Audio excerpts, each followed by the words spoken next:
We're doing class 9, okay? ACI Course 1, class 9. And we reached the third principal path, which is? Correct view of reality. Where is correct view in the kitchen? By the way, I say, okay, this is my big thing nowadays. Geshe Michael says, every single idea in the 300,000 books of Buddhism is in the kitchen. And if you're a really good ACI teacher, you can find every high idea in Buddhism is in the kitchen when you're fighting with your husband, okay? All right? I say the whole thing is there. Then I had another understanding like a few days later on a tour. If it's not in the kitchen, Buddha wouldn't put it in the scripture. Okay? Got it? Okay? So where is, what did I ask? Where's the third principal path in the kitchen?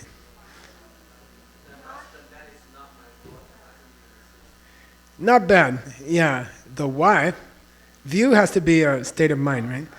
So the wife is looking at the husband, and the wife is understanding he's not the one that I didn't do anything, husband, right?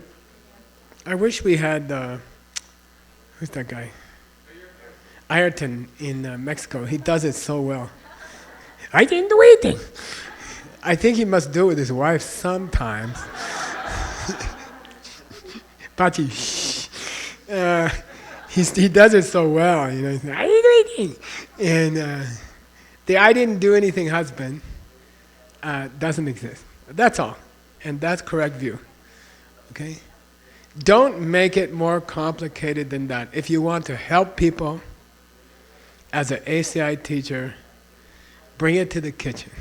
Okay? If you really want to help people, give them something they can take home. And not philosophy. Okay? So keep talking about the kitchen. Okay? I got the copyright to the two husbands in the kitchen. I say you can use it. Okay? But not the week before I teach it in a country. Then always bring it to the kitchen, okay? Bring emptiness to the kitchen. Otherwise, I think Nancy can tell you. We grew up in the same time. We were both hippies 100 years ago. And I think we didn't really understand the kitchen for 20 years, you know. Nobody taught it to us clearly. You know, we studied with many lamas. And we attended many classes, and we couldn't tell you what's happening in the kitchen, you see. So please don't do that, okay? Don't teach emptiness without the kitchen, okay? And then everything else is easy, okay? Buddha had a Heart Sutra. Geshe Michael has the two husbands in the kitchen. Mine's better. We're probably going to recite it at weddings in the future. Once there was two husbands in the kitchen, and the wife came home. I didn't do anything. Okay. It's better, right? When your kids get married, okay? Huh? Yeah, we'll try it in Bali. But I'll tell you something, people like things they don't understand. So maybe we do it in French or something. Okay, all right. Okay, here's the first question. Let's do the whole homework in the kitchen. Okay, let's do the homework in the kitchen. And I'm going to finish this homework tonight. I don't care how long it takes, but because I'm grandpa, I think it might magically end around 9 o'clock. There are two realities in the kitchen. There's two levels to reality. Okay, there's two kinds of reality. First, give me the name. Ultimate reality and deceptive reality. Now, the word deceptive is difficult in English. It almost doesn't pass the waiter test. you can say there's a reality which does not lie to you, and there's a reality which does lie to you. Okay? There's a reality which always speaks true to you, and there's a reality which always lies to you. Okay? Let's go from there. Okay? So,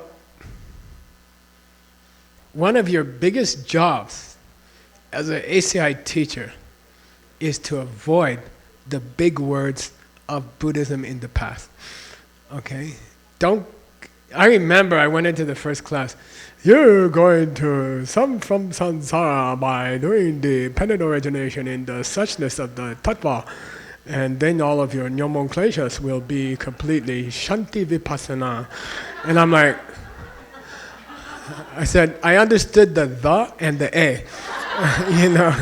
So come on, you know, you're a teacher. You're not like I don't know.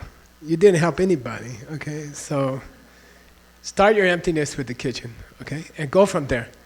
Then you can start adding ideas, okay? So where's the reality in the kitchen which is lying to you? Yeah, it looks like the husband is yelling and you didn't do anything. It looks like that, okay? It looks like that. Sometimes you travel on this highway in the desert, you'll see a big lake, you know, 200 miles away, and it's illusion, right? It's illusion. So all these Buddhist people, especially these Russians, Ukrainians who love Russian speakers, they are very mysticheski. They love mystery. So they will say, oh, life is like illusion. How do you say illusion, по-русски? Illusia. Then try to explain it, okay? Don't just do this mysticheski. Explain it, okay? This is illusion. What's illusion in the kitchen? What's the illusion in the kitchen? Yeah, it looks like he yelled at you and you didn't do anything. But actually you did do something. And if you think you didn't do anything, that's an illusion, okay? That's an illusion. And listen, there's no other illusion in Buddhism, okay? Trust me, John got the books, I studied them. There's nothing else there, okay? There's nothing else there. If you understand the kitchen well, you understand any school, any book, any topic, okay? It's enough. It's kind of disappointing to spend 25 years in the Geshe course and somebody could have just told me about the kitchen, you know? So anyway, yeah, that's deceptive reality, reality which is lying to you, okay? And all of the reality you ever experienced in your life so far was deceptive reality, 100%. 100%, okay? What's pramana mean? Correct perception, accurate perception. In the highest school of Buddhism, there's no pramana. No such thing. It's always lying to you. You're always wrong. Okay? It's kind of weird. Okay? There's no real Tsema. Okay? You're never right. It's like living with a woman. You're never right. Okay? Get used to it. Now you have two deceptive realities in your life. Okay? I make jokes like that. Nowadays people say, you shouldn't make jokes like that. But I don't know. I have fun with it. If Radhika's here, I promise I will say it. Maybe I will hear a lecture later. Okay. What's the opposite of deceptive reality? Yeah, ultimate reality. Now, normal human being never sees it in their lifetime. Maybe once, when? 2 times. During the death process, briefly, for a few seconds, it's like a car going by and you're like, whoosh, and most people never realize what it is. But emptiness appears to you during death. Also, if you're very deep into an orgasm, okay, you will have a a minute, some kind of, you will touch emptiness very slightly, okay? And I think that's maybe why sex is so addicting. We're going to talk about it tomorrow. But maybe that's why that experience is so powerful. Death is also addicting. Just kidding. Okay. All right, anyway, ultimate reality. In the DCI level 7, we talk about touching ultimate reality. We call it the diamond world because we want the courses to be available to people in all countries and all religions. So we call it diamond world, we don't call it emptiness. And I like to compare it to Manhattan. So I worked in Manhattan for 19 years. It's an island. The train station, Grand Central train station, I think 1.5 million people walk across that floor every day. And the reason they can put tall buildings in Manhattan, especially southern Manhattan, is that it has a bedrock foundation. So it's a weird island. It's not dirt, it's pure rock. In fact, they found a 9-foot garnet underneath when they built the subways. It's one of the largest crystals in the world. So it's pure rock, you see. But when you walk across this busy train station, how many people from the 1.5 million people think about the rock 3 feet under? Nobody, okay? They are not aware of it, okay? It's right there. Every morning, every night when they go home, they run across. Don't get in the way of one of these people. They have a tie on, they have expensive suit, and if you are eating a pretzel or something, they will smash into you. Right, Stephen? They'll just smash into you. Don't get in their way. They're trying to get home, okay? But none of those people think about what's underneath, you see? And emptiness is very similar, okay? It's around you all the time. It's around us all the time.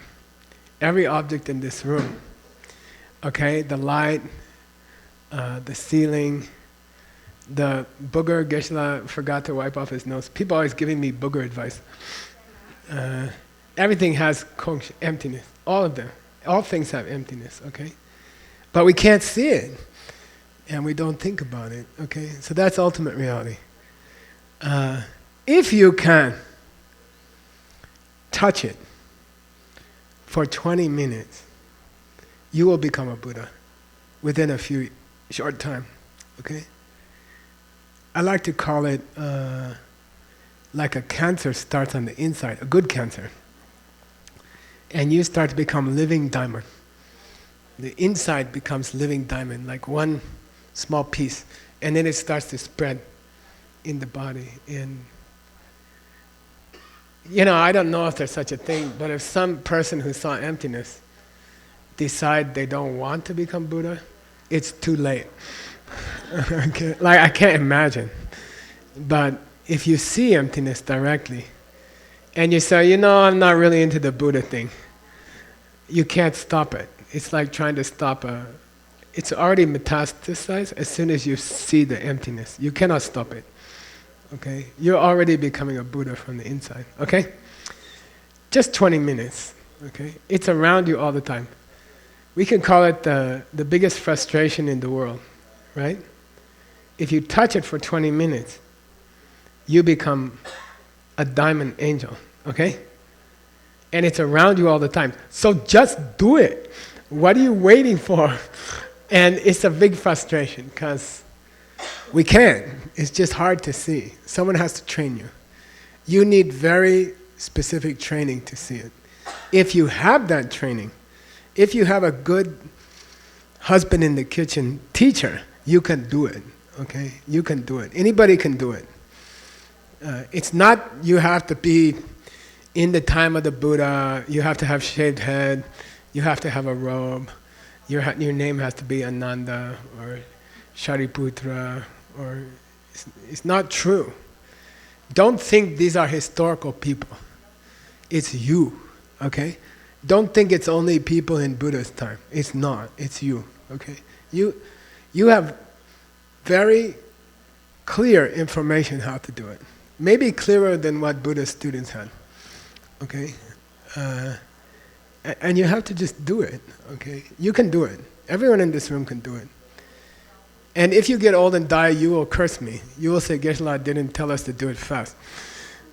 Do it fast. Okay? Do it fast.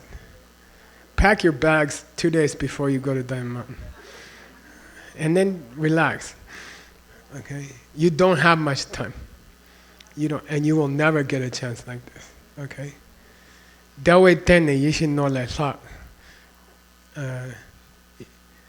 You won't get it again easily. You won't get this chance again. Use it now. Okay? See emptiness. And you have everything you need. Okay? In the ACI courses, you have everything. The DCI manual for level 7, I think it's the most practical manual for seeing emptiness than any sutra. Okay, I think so. Okay, all right.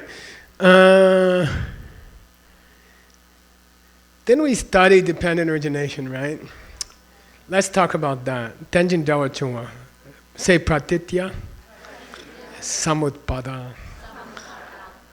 Then I hate this word, dependent origination. It definitely doesn't pass the waiter test. If you go in a Mexican restaurant and say, could I have a dependent origination? They'll say, we have tacos, but we don't have dependent origination. Okay, is that some kind of salad or something? Okay, so I tried for many years to find a better translation. Nowadays I kind of like dependence. Dependence. It's not enough, but things depend on other things. Di chung wei na de chung. Say, di chung wei na de chung. The ancient definition of dependent origination. If this happens, that happens. If this happens, that happens. Okay, got it? And to be honest, in this homework I called it interdependence. But it's a little too much on the both ways. You see, dependent origination doesn't necessarily mean both ways. It means it actually, but it's not the emphasis. So interdependence is not very precise. I think dependence might be better. Things depend on other things. Nothing happens from nothing. Nothing comes from nothing. Nothing ever could. Okay?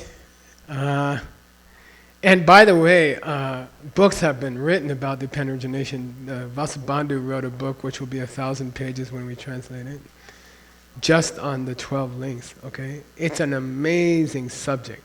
You can spend 10 years on this subject. Suganga is translating one of those books, and it will take him about 10 or 15 years, and they are delightful. They are delicious, okay? By the way, the translation classes from Sedona are online for free. I did 72 classes in January. And they're free. And if you don't watch them, you're dumb. Okay? They're very fun and confusing. Okay? But you can learn so much. Just swim in those.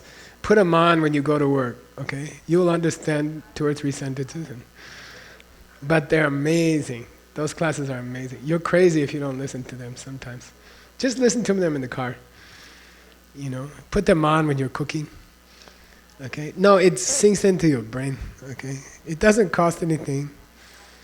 Okay? Brainwash yourself. Okay, all right. This book, this commentary by Pabongka Rinpoche, it has some of the best explanations of these ideas of any book. Okay? This little book, Principal Teaching, it has some of the best explanation. It has the best explanation of dependent origination I have ever seen. And I use it almost every day. Okay? If you want to know dependent origination, read the reading for this class, class 9. Okay? So I'm going to go through 3 kinds of dependent origination. Okay? The third one's the correct one. But the first two are super sexy. Okay? Alright. First one belongs to the first three schools together, which is Detailer school, Sutra school, and Mind Only school. These three schools have the same explanation of dependent origination. Okay? And they're called functionalist group, except for word, $100. Why are they called functionalists? Together they're called functionalist schools. Wait. Ronit started. I don't know if she's going to finish. Huh?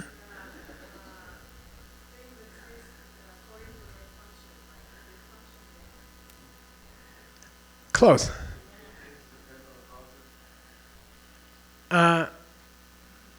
Kinda.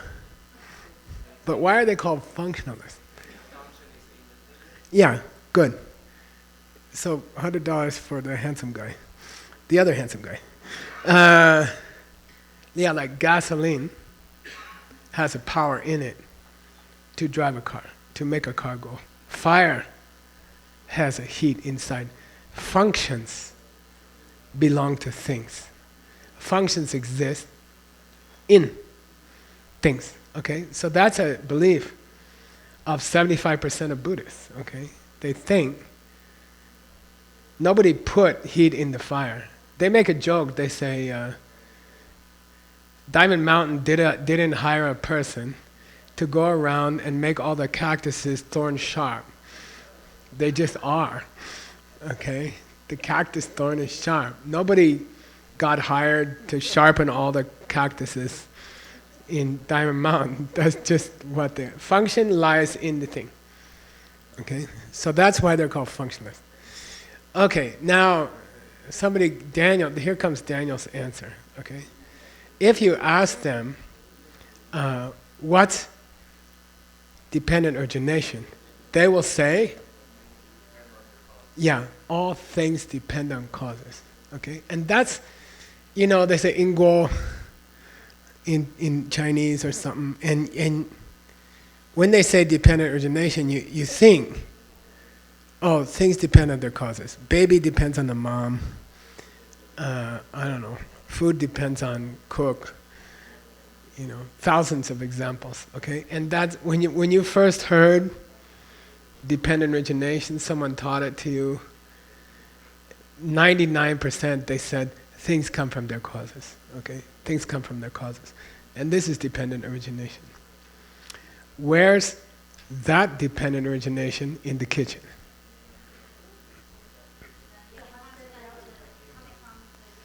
Yeah, the yelling husband came from I planted seeds by yelling at the kids. I create the cause by yelling at the kids, and the result came out. The yelling husband is not independent. The yelling husband depends on yelling at the kids. What's the classical proof word that something is a cause for a result? What's the classical proof that something is a cause for a result?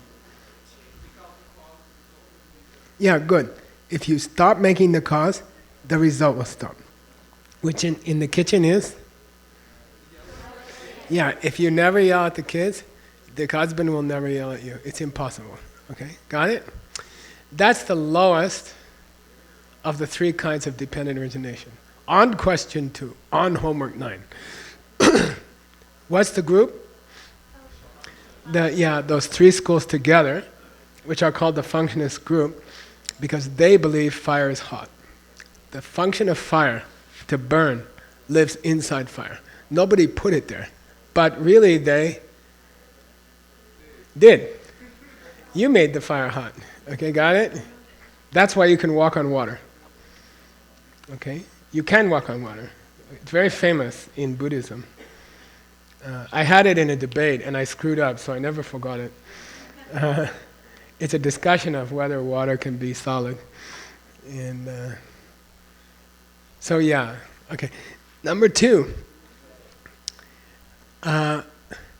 First tell me, does the dependent origination of the first three schools cover everything. No, there's things that don't have causes, which do exist. Okay, there are things which don't have causes, which do exist, like your husband yelling at you, right? I didn't do anything, result came, right? No. Okay, give me an example. Space, okay, space. Space and emptiness are two famous examples. If you want to get really fancy, yeah, the permanent ending of things. Like if you learn the pen and you never go to animal birth again, that has its own dependent origination. Okay, it's a negativity. It's a negative. Okay, all right. So this is lower, middle way school. All things depend upon their parts, and that's dependent origination. All things depend upon their parts, and that's real dependent origination. Because you functionalist guys, you left out unchanging things. Cause and effect only applies to changing things, but there's things in the world that don't change. Someone explained to me why space doesn't change. For $50, because I did it the four spaces like 10,000 times. Not you, word, just forget it, unless I ask you, okay?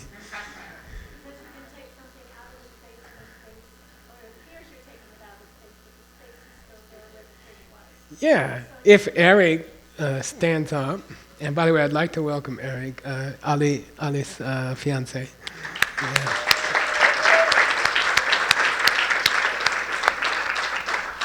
I think the first time he came here, I ran into him on the road. I said, "You need a ride?" He said, "No, I'm just out for a walk." You know, first of all, that's weird.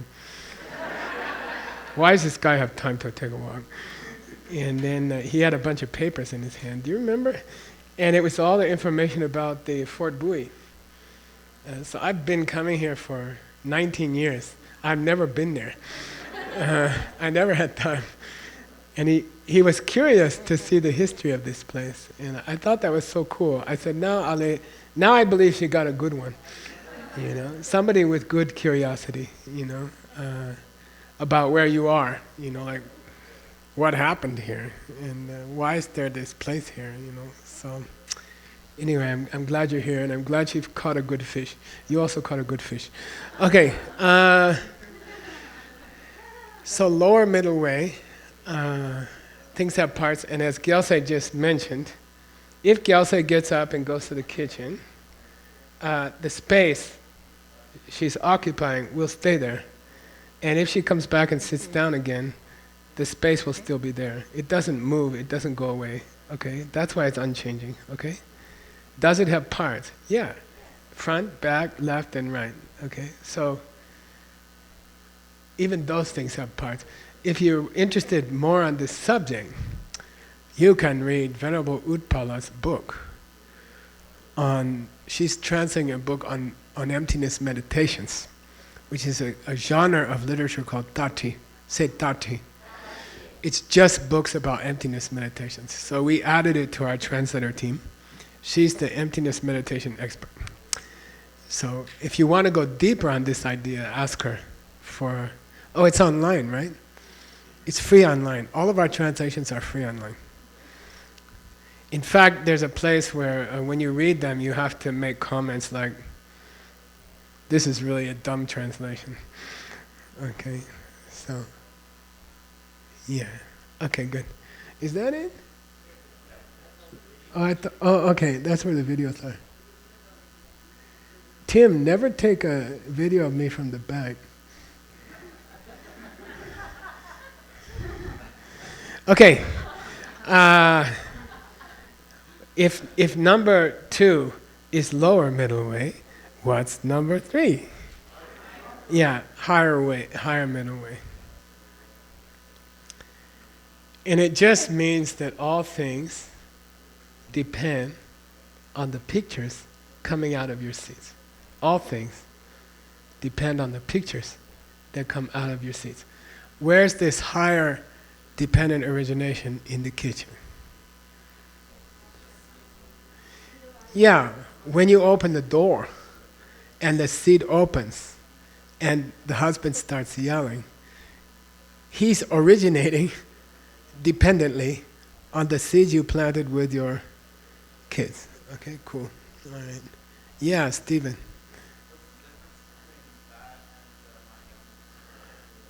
Yeah.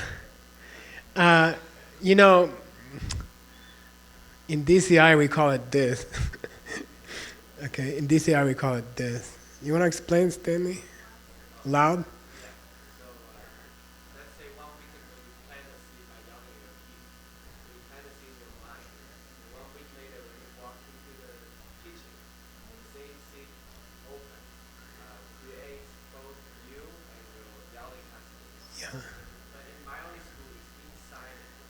Yeah, so this part is correct in the mind-only school. But they say the husband and the seed live in the foundation consciousness. You are watching a video in your mind. Okay, the higher school says the video is so good it can be outside. Okay, cool, good question.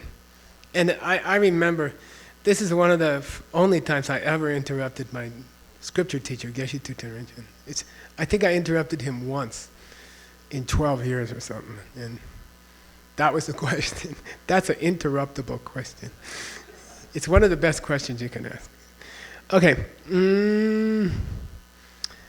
Okay, so what's the Tibetan is Tendel, the Sanskrit is Pratitya Samutpada. You don't have to worry about it. Okay.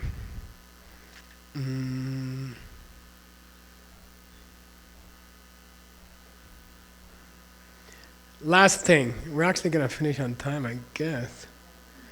Yeah. By the way, they told me to leave before you guys leave so they can hit you up for red envelopes from you. I support it. Just because I have word in my life, okay? If it wasn't for that, I don't need it. My house is very, very, very cheap. I live in the smallest legal house in Arizona. Okay. Here's the question 3. Buddhism teaches that no self exists. What's that non-existent self look like? Okay. Gakpe chula marik par de ngume zimayen. Word, $300. Last chance to make some money off me, honey. I'll say it again. Gakpe chula marik par de ngume zimayen. Author, meaning 200, 100. 100, holding at 100. 70, 50, 30, 20, $30.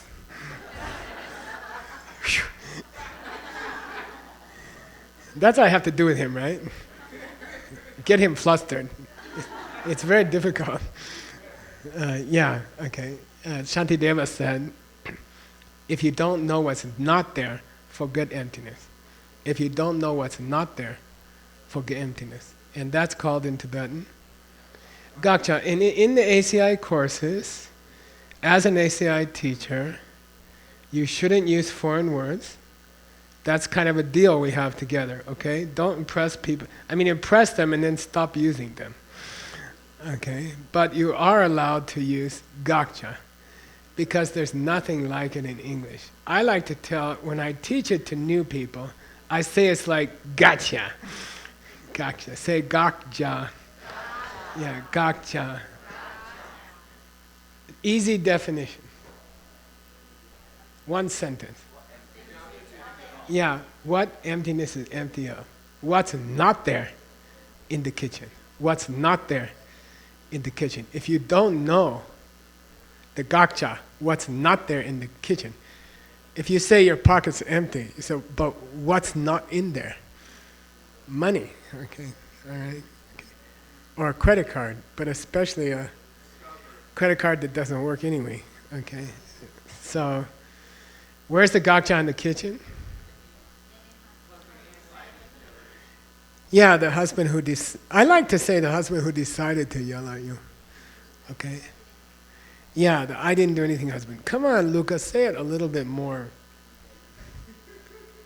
Is that what you say with your husband? Oh, I didn't do anything. I didn't do anything. I didn't do anything, husband. Okay, when you teach it, you have to. It's a good time to wake up the students. Half of them are. Yeah, I didn't do anything. They're all like, "What? What happened?" Is the class over? Yeah, the husband who yelled at you when you didn't do anything is the gakcha, and his absence from the kitchen is emptiness. Okay, cool. Okay, so now you know the answer to the question. Self-nature, self-thing which comes from its own side. Okay, a husband who can yell at you without you making any seeds before, by yelling at your kids, is Atman in ancient Sanskrit. Self, the self. But it means the thing which is itself. Okay. Sometimes I like to call emptiness. Ready? Nowadays I'm translating many pages, and I like to use things are not themselves. Things are not themselves. Okay. That's no self-nature. No self-nature doesn't pass the waiter test. But if you go into the restaurant and you say, I don't have to pay you, and the guy says, why? And you say, because money is not money. Okay. That's Kongxing. It is Kongxing. Whether you will not get the police call, I don't know. Okay? Things are not themselves. Okay? Things are not. The husband who's yelling is not the husband who's yelling. Without seeds. Okay? Without your seeds. Nothing in the universe is that. I think in my life, if I'm teaching you, the reason I'm teaching this is we have a teacher training for the first time in 27 years. And I'm very happy about it, and I heard very good things about you guys. And I believe we're going to start a revolution. So welcome to the revolution. All these new ACI teachers. I'm very excited about it. I really like it. But in my own heart, my own presentation has changed a lot in 27 years. It took 27 years to come to the kitchen. And again, I ask you as an ACI teacher, keep it in the kitchen. If you can't explain every idea in the 18 courses in the kitchen, you're not a good teacher. Okay? Because people, even if they come to your class because you're handsome or you're beautiful, like Peter or Maria, they won't stay unless you bring it to the kitchen. Okay? They won't stay in your class if you don't teach them to use it at home, okay, or in their workplace, okay? So when you teach emptiness, I beg you, teach it in the kitchen. Teach it from the kitchen. Then later teach them all the philosophy and say, here's that in the kitchen. Here's a mind only in the kitchen. Here's sutras in the kitchen, okay? Keep comparing it to the kitchen or you failed. You're wasting their time, okay? If you teach emptiness well, the first night they hear about emptiness, the third principal path, their marriage should start to improve that night. If you're a good ACI teacher and you teach them emptiness, principal path number 3, correctly, from the point of view of the kitchen first, and then go give them big words, okay? Their marriage should start to improve that night, same night, okay? Cool? Thank you. I'm gonna go. You have to stay. Okay, stay a long time. Huh? Oh, sorry. Connie?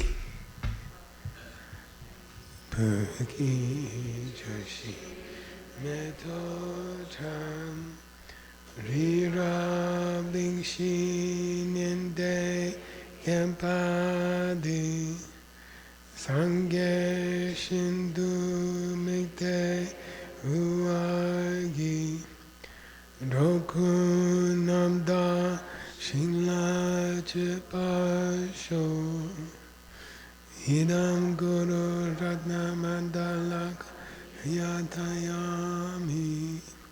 Tim, line up that video. Mayday, okay. Kewadi Kewogun Sanam Yeshe Tzotzok Shing Sanam Yeshe Lechuwe Dampakuni Topasho. Okay, just when you teach, have fun. Okay, this is Taiwan last month, and please don't be too serious. Have some fun, and your students will love it, and they will love you for your whole life. Okay, here we go. Ready? Go.